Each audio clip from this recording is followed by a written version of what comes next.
The book of Leviticus, Chapter 7. The guilt offering. These are the regulations for the guilt offering, which is most holy. The guilt offering is to be slaughtered in the place where the burnt offering is slaughtered, and its blood is to be splashed against the sides of the altar. All its fat shall be offered, the fat tail and the fat that covers the internal organs. Both kidneys with the fat on them near the loins, and the long lobe of the liver, which is to be removed with the kidneys.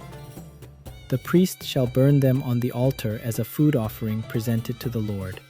It is a guilt offering. Any male in a priest's family may eat it, but it must be eaten in the sanctuary area. It is most holy. The same law applies to both the sin offering and the guilt offering. They belong to the priest who makes atonement with them. The priest who offers a burnt offering for anyone may keep its hide for himself. Every grain offering baked in an oven or cooked in a pan or on a griddle belongs to the priest who offers it. And every grain offering, whether mixed with olive oil or dry, belongs equally to all the sons of Aaron. The fellowship offering.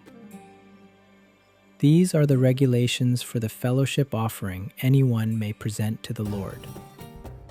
If they offer it as an expression of thankfulness, then along with this thank offering, they are to offer thick loaves made without yeast and with olive oil mixed in, thin loaves made without yeast and brushed with oil, and thick loaves of the finest flour well kneaded and with oil mixed in. Along with their fellowship offering of thanksgiving, they are to present an offering with thick loaves of bread made with yeast. They are to bring one of each kind as an offering, a contribution to the Lord. It belongs to the priest who splashes the blood of the fellowship offering against the altar. The meat of their fellowship offering of thanksgiving must be eaten on the day it is offered. They must leave none of it till morning. If, however, their offering is the result of a vow or is a free will offering, the sacrifice shall be eaten on the day they offer it, but anything left over may be eaten on the next day. Any meat of the sacrifice left over till the third day must be burned up. If any meat of the fellowship offering is eaten on the third day, the one who offered it will not be accepted. It will not be reckoned to their credit, for it has become impure. The person who eats any of it will be held responsible. Meat that touches anything ceremonially unclean must not be eaten. It must be burned up. As for other meat, anyone ceremonially clean may eat it. But if anyone who is unclean eats any meat of the fellowship offering belonging to the Lord, they must be cut off from their people. Anyone who touches something unclean, whether human uncleanness or an unclean animal or any unclean creature that moves along the ground, and then eats any of the meat of the fellowship offering belonging to the Lord, must be cut off from their people. Eating fat and blood forbidden. The Lord said to Moses, "Say to the Israelites, do not eat any of the fat of cattle, sheep, or goats.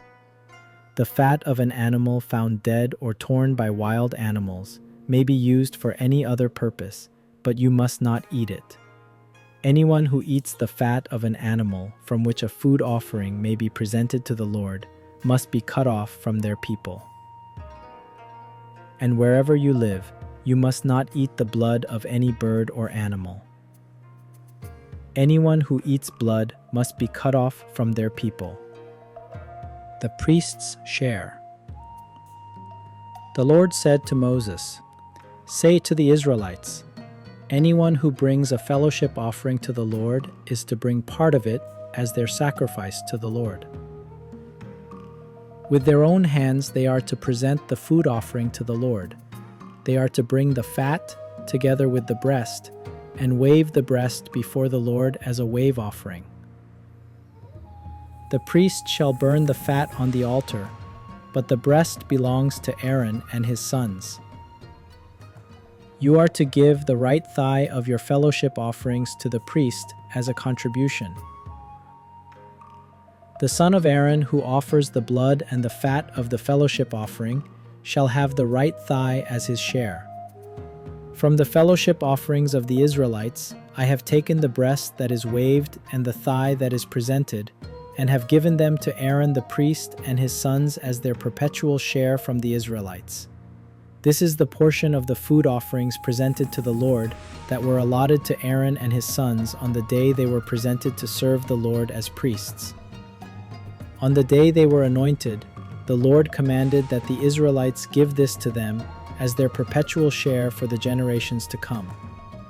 These then are the regulations for the burnt offering, the grain offering, the sin offering, the guilt offering, the ordination offering, and the fellowship offering, which the Lord gave Moses at Mount Sinai in the desert of Sinai on the day he commanded the Israelites to bring their offerings to the Lord.